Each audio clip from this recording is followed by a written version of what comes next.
Gente, mais uma vez juntos para compartilharmos a palavra do Senhor. E de um tempo para cá, aos domingos, eu tenho ministrado uma série de mensagens, eu não sei, hoje eu vou até recapitular um pouco com vocês, que eu fiquei alguns dias ausente, mas o meu propósito tem sido falar sobre os ingredientes da vida, sobre aquelas coisas que, se colocadas na nossa vida da forma correta, no momento certo, nós podemos melhorar e amenizar muito a nossa passagem aqui na terra, que no que diz respeito à eternidade, dura muito pouco. O salmista diz no Salmo 90, no contexto dele, que a vida passa muito rápido, que o homem vive 70 ou 80, descreve como o final da vida com muita canseira e muito enfado, porque as coisas passam rapidamente, porque o tempo voa. A perspectiva de vida tem aumentado, graças a Deus. Hoje as pessoas vivem um pouco mais, mas mesmo assim, a passagem por aqui ainda é muito pequena. Qualquer erro que possamos cometer, dependendo do grau, ele pode comprometer muitos anos da nossa vida tentando consertá-lo. Muitas vezes uma dívida contraída num ano pode ser paga em 3, 4, 5 ou 10 ou não. Muitas vezes, para que esse erro seja apagado, algo precisa ser feito, um tempo precisa passar para que seu nome seja removido de um órgão de proteção a um crédito. Muitas vezes as pessoas acabam traindo, e muitas vezes uma traição faz com que nunca mais você tenha o mesmo nível de relacionamento. Tem coisas que você vive no passado que pode descredenciar você para sempre, para viver determinadas coisas no futuro. Por exemplo, quem aqui teve hepatite, levante a mão. Já teve hepatite? Levante a mão. A senhora, aqui também. Vocês podem fazer muita coisa por mim. Se eu caísse aqui agora, você poderia me ajudar a levantar. Se eu precisasse de um dinheiro, você poderia me emprestar. Mas se eu precisasse do seu sangue, você poderia me doar? Não, nunca mais. Mas você não tem hepatite, você já ficou curada, é verdade. Mas isso descredencia você. É muito importante nós entendermos que, por mais que venhamos a nos recuperar, tem determinadas coisas que podem nos descredenciar para sempre.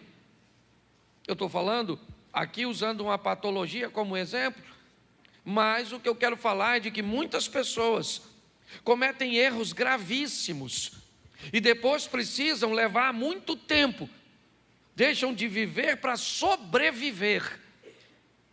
Então, se nós diminuirmos esses erros, se nós nos tornarmos mais assertivos, se nós nos tornarmos mais sensíveis à voz e às instruções de Deus, essa margem vai diminuir. Jesus disse: eu vim para que tenham vida e a tenham em abundância. Mas a mesma Bíblia que diz isso também diz que no mundo nós teríamos aflições. O que eu procuro mostrar para a igreja é que as aflições são inevitáveis, porém pontuais. Segundo a Bíblia, eu vivo uma vida abundante com dificuldades pontuais, e não uma vida pontual com dificuldades abundantes. É isso que muitas pessoas têm vivido, espasmos de felicidade, espasmos de conquistas. São sempre coisas esporádicas, porque o tempo inteiro são sofrimentos, o tempo inteiro é escassez, o tempo inteiro é dificuldade, o tempo inteiro é sofrimento, é solidão. Tem alguma coisa de errado. Não é isso que a Bíblia, o Deus que você serve, te propôs. O que Ele propôs foi uma vida abundante, e que volta e meia você vai sofrer. As aflições virão de forma bem pontual. Porque eu tenho aprendido e ensinado que há duas vidas. Apocalipse diz isso: ao que vencer não sofrerá o dano da segunda morte. Duas vidas, duas mortes. A segunda morte separa a nossa alma de Deus. A primeira morte separa o espírito do corpo. E Deus sempre focado em trazer bem-estar às duas, é lógico, sempre focando a prioridade, a alma. Não temos aquele que pode matar apenas o corpo, mas temos aquele que pode matar o corpo e ainda matar a alma, separar a alma.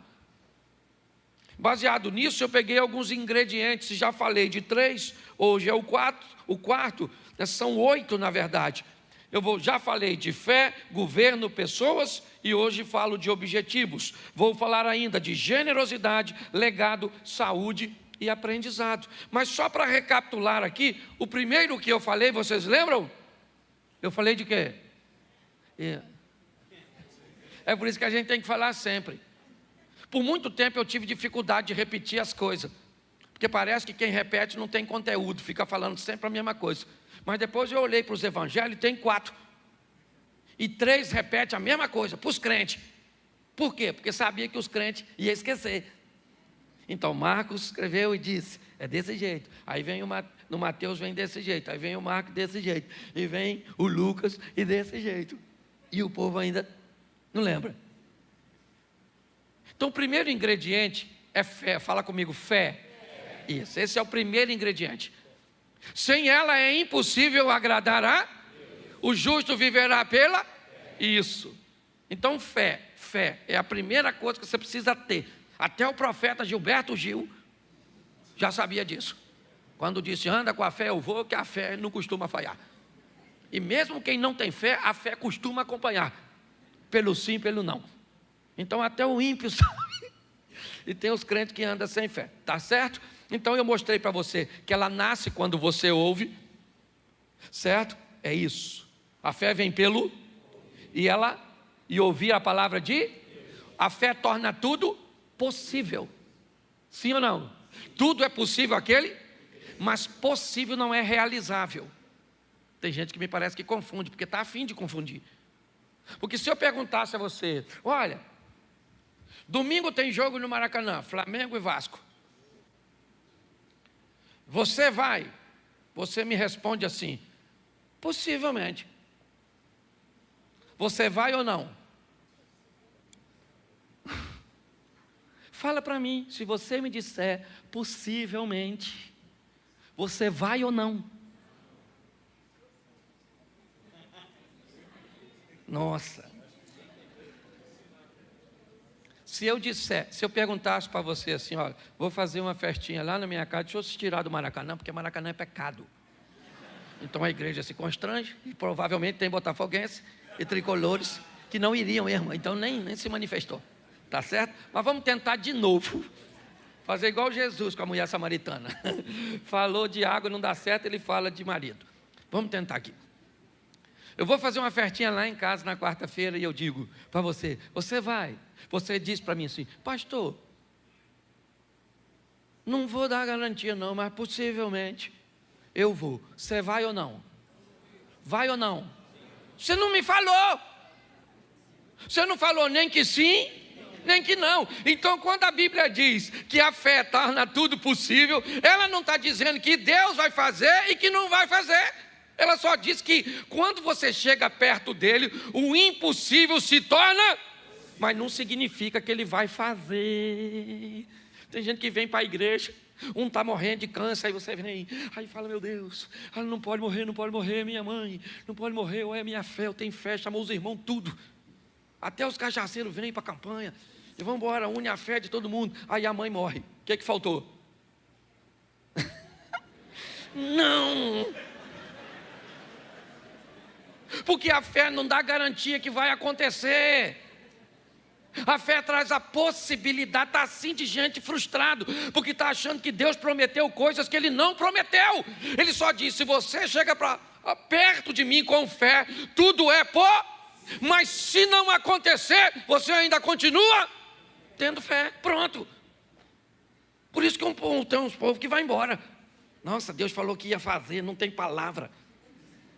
Você que não entendeu direito. Então eu acho que vale até pregar de novo. Eu acho que eu vou pregar de fé. De novo. Então ela torna tudo possível. Ela tem tamanho? A fé? Seja feita segundo a medida da sua. Se você tiver a fé do tamanho de um grão, então fé tem tamanho. Por isso que a Bíblia diz de fé em fé, de glória em glória. Só diz que mesmo que ela seja pequenininha, certo? Ou seja, você já pegou um grão de mostarda? Já pegou, não? Eu não tenho nem como é que eu vou comparar aqui. Sei lá, não, qualquer coisa. Não, alpiste é 10 vezes maior. Um alpiste é bem pequenininho. É só para você saber o tamanho da sua fé. Sabe esse pequenininho? A nossa não chega nem nesse pequenininho. Depois eu vou trazer. Aqui vou botar na sua mão. Você vê a sua fé. Então ela vai crescendo, de fé em fé, de glória em. E de que tipo deve ser a sua fé? Ela tem tipo, claro. Me mostre a sua fé com as suas obras. E tenha uma fé realizadora. Fala, realizadora. Vou fazer com o professor agora. O primeiro é isso, só para você não esquecer mais. Porque eu perguntei, você não lembrava? Primeiro é isso. Tudo é possível, sim ou não? E ela nasce como? Ouvindo. A fé vem pelo e ouvir a palavra de isso aí. Não é o WhatsApp, é a palavra de Deus. Você, pastor, então o senhor está dizendo que eu não posso ouvir? Pode ouvir o que você quiser. Só ouça a palavra de Deus antes de ouvir qualquer outra coisa. E no final do dia também ouça ela para fechar a tampa. Começa escutando, termina escutando. Ela cresce, ela torna tudo possível e ela tem que ser uma fé realizável, tá certo? Então vamos lá. Segunda mensagem que eu preguei sobre essa série, eu falei de governo. Porque o que tem de gente desgovernada, não governa o que come, não governa o que bebe, não governa o que fala, não governa o que compra. Tem que ir para uma clínica para ajudar você a ter governo. Pastor, eu vejo doce, eu fico doido. Pastor, eu vejo uma fofoca. Eu nem gosto de fofoca, eu gosto de leão marinho. Não é verdade, mas vamos embora. Pare e pense, governo, está lá, a Bíblia diz, Deus criou 2 astros, um para governar e o outro para governar o primeiro para governar o dia é e o segundo para governar a noite é O que a Bíblia está dizendo é que se você quer ter uma vida equilibrada, aprenda a ter governo, quer de dia, quer de noite. Quer em momentos fáceis ou momentos difíceis, nunca perca o governo, nunca perca o controle, nunca entregue o controle de sua vida para um provocador, nunca entregue um controle de sua vida para outra pessoa. Quem controla a sua vida é Deus, tá bom, isso no âmbito, mas você tem que deter o controle. Um dia, um governador da Judéia, Herodes, entrega o governo da Judéia no momento diurno, no momento agradável, na festa de seu aniversário. Já falei isso aqui, estou repetindo, você deve lembrar. Para quem? Para uma menina, Salomé, uma dançarina. O governo inteiro, Herodes era chamado de rei dos judeus. O governador da Judéia, ele pega o governo da Judéia, entrega na mão de uma dançarina e diz para ela, porque ele tinha bebido, estava alegre, estava feliz, o momento é bom, porque tem gente que perde o governo quando emagrece, quando faz uma plástica, quando ganha um dinheiro. Basta clarear, basta melhorar que pessoas perdem o governo. A Bíblia diz que se está de dia, tem que ter sol para governar o dia, e se escurecer, tem que ter lua para governar a noite, porque tem momentos ruins, tem momentos de escuridão, onde a dor, a escassez, os problemas, e o que eu tenho nesse ambiente? Governo. Estava difícil para Jesus.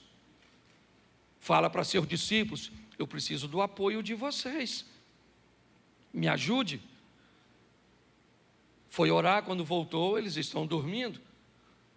Jesus disse, olha, Pai, se possível for, a parte de mim este cálice. Estava escuro. Pilatos disse, se defenda. Ele disse: não. Os soldados disseram: desça da cruz. Ele disse: não. Estava de noite, mas ele tinha o governo. As pessoas o provocavam, dizendo: salvou os outros e não salva a si mesmo? Se você é o Cristo, desça da cruz. Se ele não tivesse controle, ele desceria para mostrar para os outros que ele podia, mas ele não era governado pelos outros, ele era governado por seu propósito. Jesus chama Judas de amigo e Pedro de inimigo, porque para Jesus, quem te faz o mal, te aproximando do seu propósito, inevitavelmente está te fazendo bem. Foi isso que José disse para seus irmãos: vocês não me venderam para o Egito, Deus é que me enviou na frente. O que vocês pensavam que estavam fazendo contra mim, estava fazendo a meu favor. Foi para isso. Governo. O que nós precisamos hoje é de pessoas que tenham governo. Governo para conseguir ler a Bíblia, porque tem gente que diz que não consegue. Deve ser muito caro. Ou você deve ter 24 horas por dia ocupada. Não lê porque não governa, não ora porque não governa, não jejua porque não governa, não estuda porque não governa, porque não poupa porque não governa, não oferta porque não governa, não dizima porque não governa, não tem um bom casamento por quê? Porque não governa, porque quem governa domina. Lembra que Deus está conversando com Caim sobre governo? O pecado, Caim, jaz à porta, batendo, mas a você, Caim, é determinado a você assumir o governo e dizer: eu abro ou não abro. É assim que funciona. Essa foi minha segunda mensagem. Minha terceira, eu falei sobre pessoas e mostrei o que são pessoas: um corpo, uma alma e um espírito. Mostrei que as necessidades de pessoas são sempre pautadas nessas três esferas, seja material, emocional ou espiritual. Quando Esaú perde a sua primogenitura para Jacó, naquela venda do guisado, o que ele tem é uma necessidade material, física. Ele tem fome. Quando Ananias e Safira se perdem, ou perdem o controle, o que eles têm? Uma necessidade emocional. O que eles querem é serem ovacionados, o que eles querem é ser, como é que eu vou dizer? Louvados, respeitados, porque estão fazendo o que todo mundo está fazendo, mas eles não querem fazer. Mas como aqueles que fazem estão sendo enaltecidos porque fazem, então eu vou fingir que faço aqui também. É isso.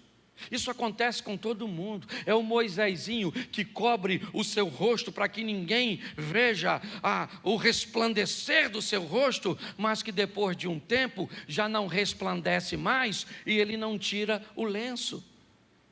Mas não tem mais o resplandecer no rosto, mas eu gostaria que todo mundo pensasse que ainda tem aparência, ela não é algo novo. Pessoas, nós temos a mulher cirofenícia que procura Jesus, não com uma necessidade física ou material, nem emocional, mas ela disse a Jesus: lá na minha casa tem uma menina que é minha filha e ela tem um demônio. Porque necessidades de pessoas, elas atuam nas três esferas: material, emocional e espiritual.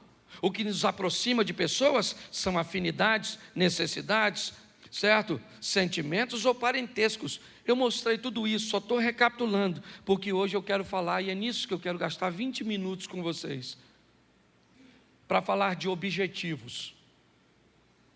É minha quarta mensagem. Eu preciso que você entenda isso, porque muitas pessoas têm ouvido falar de sonhos. Sonhe, sonhe, sonhe. Você tem que sonhar, você tem que sonhar. Isso, quem não sonha, né, já morreu, então sonhe. Mas quando é que seu sonho vai virar um objetivo? Em algum momento, esse seu sonho, ele tem que se tornar um objetivo. Então eu preciso entender, se objetivo é a mesma coisa que propósito, vamos tratar assim, eu preciso entender que eu posso viver uma vida onde são os meus propósitos e os propósitos de Deus, ou eu posso viver uma vida que são os propósitos de Deus e os meus propósitos. Eu tenho um relacionamento não tão próximo, mas nós temos um tipo de amizade até bem legal entre eu e pastor Josué Gonçalves. Ele é reconhecido no Brasil como um pastor de família, e eu também tenho reconhecimento na mesma linha. E uma vez conversando com o pastor Josué, eu perguntei a ele sobre seu ministério, e ele me disse: Cláudio, para falar a verdade, eu olhei que não se falava, basicamente, só de família no Brasil. Então eu resolvi falar de família e pedi a Deus que abençoasse meu ministério. E eu falei: cara, o meu é totalmente o contrário. Eu nunca pedi a Deus para falar de família. Deus me colocou falando de família e isso virou meu propósito. Para o Josué, ele pegou o propósito dele e pediu Deus para abençoar, e aconteceu. No meu, Deus me deu um propósito e eu tomei como meu.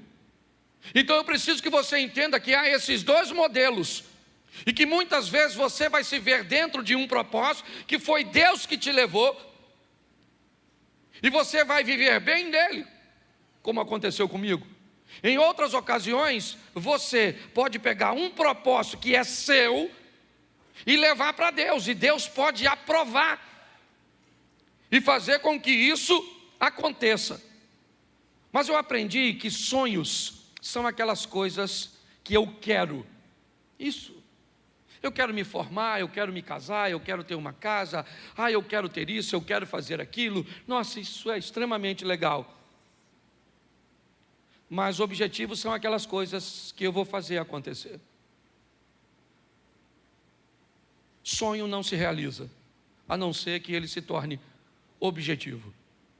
Ou você faz de seu sonho virar um objetivo, ou inevitavelmente você vai morrer querendo alcançar alguma coisa que nunca alcançou. Então eu vou mostrar para vocês aqui rapidinho quando um sonho se torna um objetivo. A postura do sonhador muda. Ele começa a agir de outra forma. Ele quer comprar algo. Enquanto ele quer comprar algo como sonhador, ele não compra. Não. A postura de sonhador é diferente. Aqueles que têm objetivo e propósito é que alcançam. Você vai chegar na casa de alguém que quer comprar, mas só tem sonho. A geladeira está cheia. Ele sai para comer fora, ele usa roupa de grife e compra talvez todo mês. Quando você chega na casa de alguém que tem objetivo, provavelmente vai ter água na geladeira. Vai comer ovo, não vai sair para comer fora. O sapato vai ter que durar 1 ano. Só tem 2, um marrom e um preto. Porque o objetivo, ele traz responsabilidades. E preste atenção, porque eu vou mostrar isso com um texto bíblico, senão vira autoajuda. 1 Samuel, capítulo 1, verso 2, está aí o primeiro texto de uma mulher que sonhava e que durante seu sonho nada aconteceu. Ele tinha 2 mulheres, e uma se chamava Ana e a outra Penina. Penina tinha filhos, Ana, porém, não tinha. Bom, Penina e Ana, o duelo de 2 mulheres. Quem são essas mulheres? Quão diferentes elas são? Não é muito meu hábito, mas eu resolvi pegar o significado do nome de Ana e o significado do nome de Penina, para ver se tem alguma maldição em uma bênção na outra, o que é que difere uma mulher da outra. Então vamos lá. Ana, a primeira esposa de Eucana, tem seu nome como graciosa, ou cheia de graça. Essa é a Ana. A segunda esposa é Penina. E o significado do nome de Penina é pedra preciosa, ou pérola? O que você acha, ou quem você gostaria de ser? Graciosa ou cheia de graça, ou pedra preciosa ou pérola? Tanto faz. Todas duas são coisas muito boas, sim ou não? Qual é o grande problema dessas duas mulheres? É que elas não vivem a plenitude. Uma tem uma coisa que a outra não tem, e a outra tem uma coisa que uma tem, e uma quer o que a outra tem. Esses dias eu vi uma mulher falando comigo, não vou usar o nome da família, porque ela é muito conhecida, e essa mulher olhou para uma mulher bonita, realmente, rica, bem-sucedida, uma das palestrantes talvez mais procurada no Brasil, e não é nem no ambiente gospel, é no ambiente secular, treinando pessoas. E aí a mulher estava do meu lado, e ela me disse assim: Cláudio, eu acho injusto, porque olha só, essa mulher, bonita, e essa que estava falando não era nem feia não. Eu falei, é bonita. Cláudio, ela tem muito dinheiro. Eu falei, tem, e essa que estava falando também não é pobre não. E olha, Cláudio, como é que ela tem essa desenvoltura para falar? Aí essa daqui não tem não. Essa estava falando, ela não é palestrante não. Eu queria ser ela, Cláudio. Aí eu olhei para ela e disse assim, nossa, eu nunca imaginei que você gostaria de ser uma mulher que perdeu um filho tão jovem. Ela me disse, como assim? Eu falei, faz pouco tempo que o filho dela morreu. E eu jamais imaginei que você gostaria que seu filho morresse. Aí ela virou para mim e falou assim, não, essa parte eu não quero não. Ou seja, quando você olha para a vida dos outros, você só quer a coisa boa, mas tem que ir tudo. Esse dia alguém falou, Cláudio, pensa eu com o ministério do pastor Vitor Hugo, esse eu posso falar que é meu amigo. Eu falei, eu já pensei você com o câncer que ele enfrenta. Ah, mas o câncer eu não quero, eu quero a profecia. Pare para pensar. Quando nós olhamos isso, eu preciso que você reflita. O que Penina tem? Você lembra? O que ela tem? E o que Ana tem? Ela tem o quê? O amor do marido. O que Penina tem? E o que Ana tem? Penina, para ter filho, fez esforço? Sim ou não? Não, ela só teve. Bastava ver a cueca do Eucana. E a gente vai falar, tem que ser objetivo, ô irmão. Porque esse dia eu estava pregando num culto, falei Eucana, tinha um cara no primeiro banco, sabe o que ele falou? Aí, pastor, Eucana também. Eu falei, não, não é isso não, maluco. Não é Eucana de bebida não. Tinha uns bebum lá no culto. Falei, sangue de Jesus tem poder. Mas presta atenção. Ana fazia esforço para ser amada? Sim ou não? Não. Penina fazia esforço para ter filho? E o que Penina quer? Vamos lá, gente. Me ajuda, eu sei que é chato, né? Nunca mais eu venho nessa igreja, então vai em outra. Porque eu peço para repetir mesmo, para gravar. Pelo menos você sai daqui depois e fala, rapaz, quase que eu preguei com o pastor. Toda hora falou comigo, fala, que eu achei que era eu que pregava. Penina tinha filhos, mas queria ser. E Ana queria ter, mas era. Uma queria ter filho e a outra queria. E todas as duas queriam tudo. E tudo não vai rolar. Você tem que aprender isso. O grande problema é que tem gente que consegue coisas que você vai conseguir com muito esforço. Porque Ana vai ter filho, sim ou não? Mas foi difícil. Porque chorava, ô mulher chorona. Chorava. E a outra também não era mole não, a tal da Penina. A Penina ficava futucando Ana. Sabe? Então coloca aí para você ver. 1:4. 1 Samuel, capítulo 1, verso 4. Olha que coisa. No dia em que Eucana oferecia sacrifício, dava porções à sua mulher Penina e a todos os filhos e filhas. Olha que coisa. Eucana dava oferta para Penina, sim ou não? Sim ou não? Agora vamos ver agora a Ana se recebia. Porque, olha só, e por quê? Mas a Ana dava uma porção, porque, apesar do Senhor tê-la, ele ofertava para quantas? Para as duas, mas uma queria tudo. Não vai dar para ter tudo, meu filho. Homem, por exemplo, ou é bonito ou é inteligente. Um homem bonito e inteligente. Não é homem, é mulher. Só a mulher agrega os dois adjetivos. Sim. Esse dia uma menina falou assim: pastor, eu quero um homem bonito, inteligente, rico, fiel, romântico. Eu falei: menina, se você achar o homem, já pega. Abra a mão dos outros requisitos, porque o homem já está difícil. É homem, pega. Se é feio, vai por mim, porque o troço está difícil. Então, qual é o grande problema das questões dos objetivos? Descubra qual é a sua métrica, qual é a sua medida. É isso. É todo mundo querendo o que o outro tem, o que o outro faz. Esse dia eu fui no show do Fernandinho, eu fiquei pensando, o Fernandinho cantando, eu falei: caraca, mano, podia cantar assim. Eu falei: podia cantar assim. Sei tocar violão, não canto.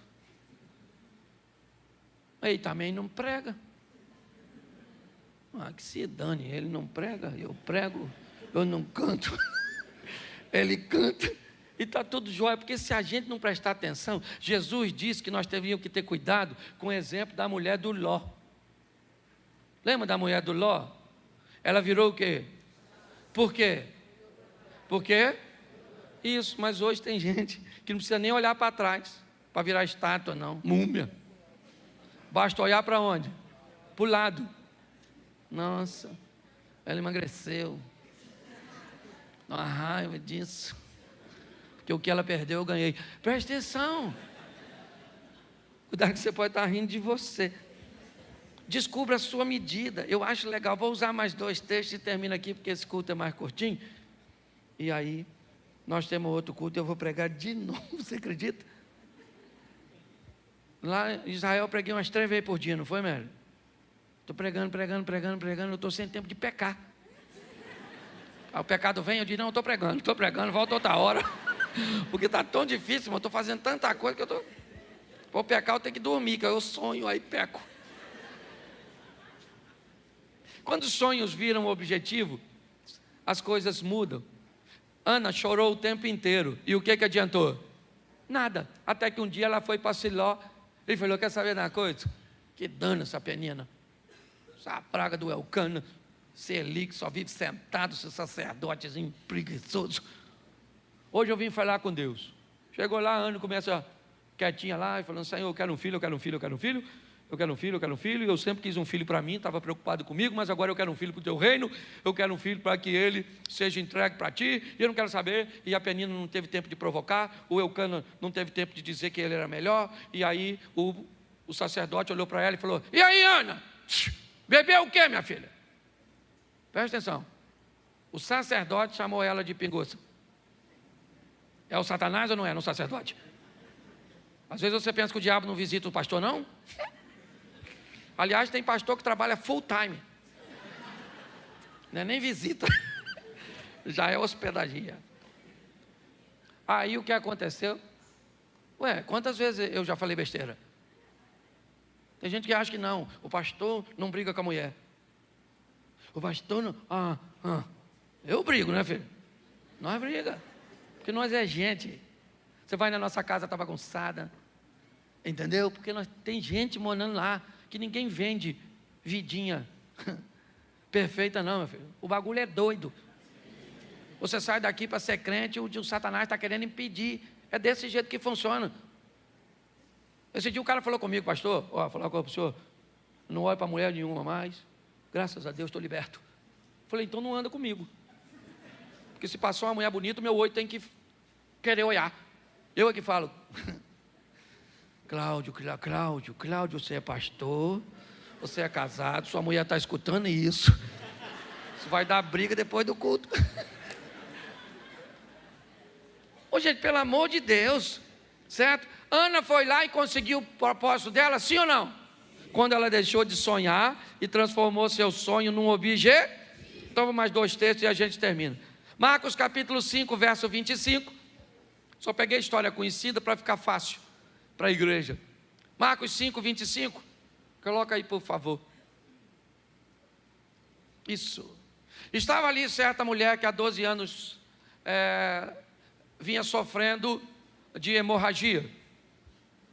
E ela padeceu sob muitos cuidados de vários médicos e gastava tudo que tinha, mas em vez de melhorar, piorava. Quando ouviu falar que Jesus, chegou por detrás dele, no meio da multidão, e tocou o seu manto. Porque pensava, porque o quê? Se eu somente tocar em seu manto, ficarei? Presta atenção, qual era o sonho dela? Qual era o sonho dela? Ela queria ficar curada ou não? Sim. Ela tentou a cura no método convencional, sim ou não?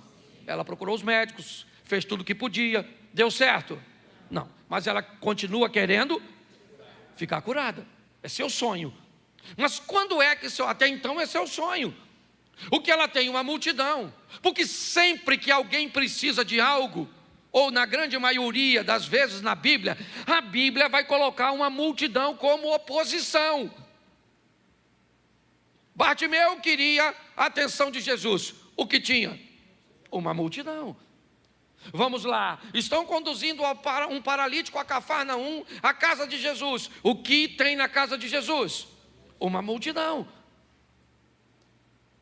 Sempre haverá uma oposição, algo que vai se opor. É assim que funciona. Eu vou usar um exemplo aqui, porque depois eu vou corrigir, e a turma que caminha comigo sabe que eu não sou o cara do confronto, mas eu fiquei tão, constrangido no nosso jantar de casais. Durante um jantar de casais, alguém colocou uma bolsa para sentar. A esposa. Quando o povo foi sentar, alguém foi e retirou a bolsa e sentou no lugar. Sabe o que aconteceu? Acabou com o jantar daquele casal. Eles se aborreceram de um tal nível que ela pegou a bolsa e foi embora. Quando nós tentamos intervir, não dava mais tempo. Pastor, o que é isso? Isso é a oposição. Ela vai estar nos jantares, nos almoços, elas vão estar no trânsito, ela vai estar no vizinho, ela vai estar, é a multidão, é aquilo que busca separar você do Cristo. O que nós estamos vendo é uma mulher que olhou que tem uma oposição, o que ela disse: eu vou tocar nele, esse é meu sonho, e meu sonho se transformou num objetivo, e por ser um objetivo, eu não quero saber a quantidade de pessoas que tem, eu não quero a atenção dele, eu não quero parar, interromper sua comitiva, eu não quero nada, eu quero apenas alcançar o meu propósito, e eu coloquei na minha mente que se eu tocar nele, eu vou ficar curada, o que eu tenho fé, e eu vou lá, e toco nele. É isso que está acontecendo aqui.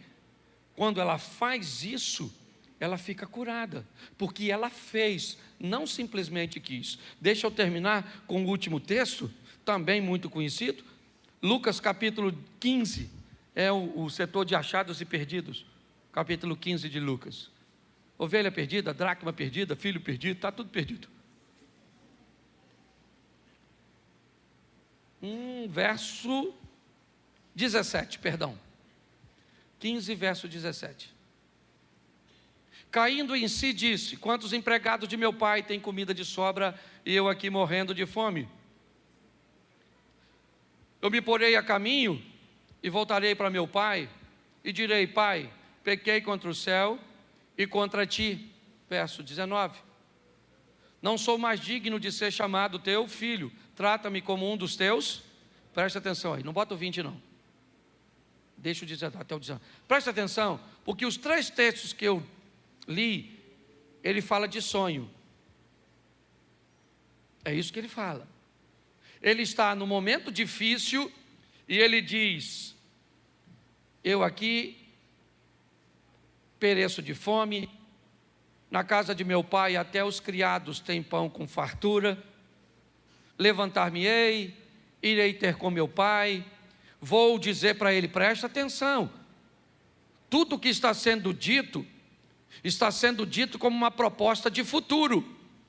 Levantar-me-ei, irei ter com meu pai, e lhe direi, pequei contra o céu e diante de ti, já não sou digno de ser chamado teu filho, me trata como um de teus empregados. Mas tudo isso é futuro. Nada disso trouxe o perdão para o filho pródigo. Não. Porque ele está dizendo, eu vou levantar, eu vou dizer, eu vou fazer, eu vou ir. Beleza, tudo isso que é sonho. Eu vou emagrecer, eu vou comprar, eu vou estudar, eu vou orar, é sempre levantar-me-ei, farei, é amanhã, é semana que vem, é isso aí. Quanto mais tempo você faz isso com o seu sonho, mais tempo leva para ele realizar. Mas quando chega ao verso 20, a seguir o sonho virou objetivo. Levantou-se e foi. Levantar-me-ei e irei. Nada aconteceu. Levantou e foi. Pronto. Ali o sonho virou objetivo.